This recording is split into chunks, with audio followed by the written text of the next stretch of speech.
Rigiji, venye ulisema kuhusu akina Eugene Wamalwa, akina Matiang'i, akina Kalonzo ati wanalala sana, sijui ni wazebe, kitu kama hiyo. Mimi kuna kitu naweza taka nikuambie. Ukiambia akina Matiang'i, akina Eugene wanalala, odoa mtu anaitwa Kalonzo hapo. Kwa sababu ya nini? Mnaweza fanya kila kitu, lakini mnahitaji kura za ukabani. Within 2 weeks ama 1 week, Kalonzo aamke akiwa usingizini, akiwa amelala, akuje aabie wakaba wote tuna vote kwa mtu fulani, na hivyo ndivyo watafanya. Bado Kalonzo ako na nguvu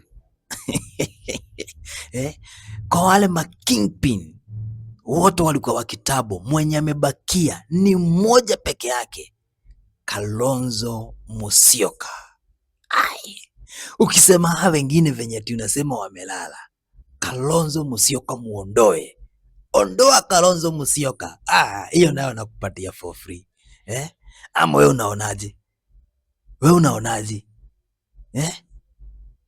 Hii kauli ya Rigiji venye amesema kuhusu Eugene na mtu anaitwa Matiang'i.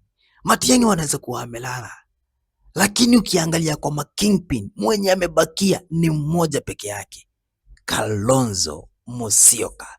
Anaweza amka the last minute aseme tuna vote kwa huyu, na hivyo ndivyo kutaenda, hata kukuwe namna gani ama hata ikuyaji.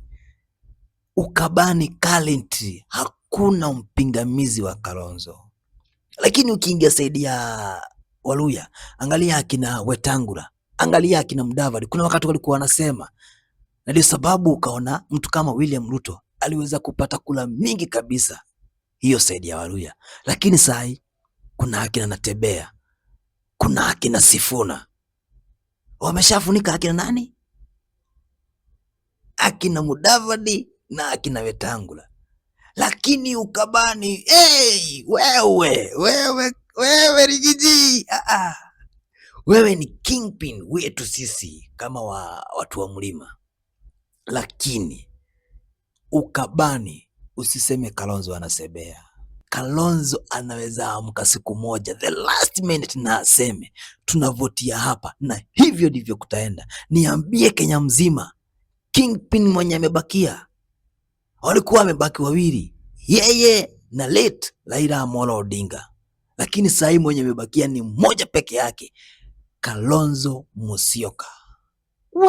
Wewe Kalonzo ni muofaya. Wewe unakubaliana mimi? Tupatane hapa kwa comment.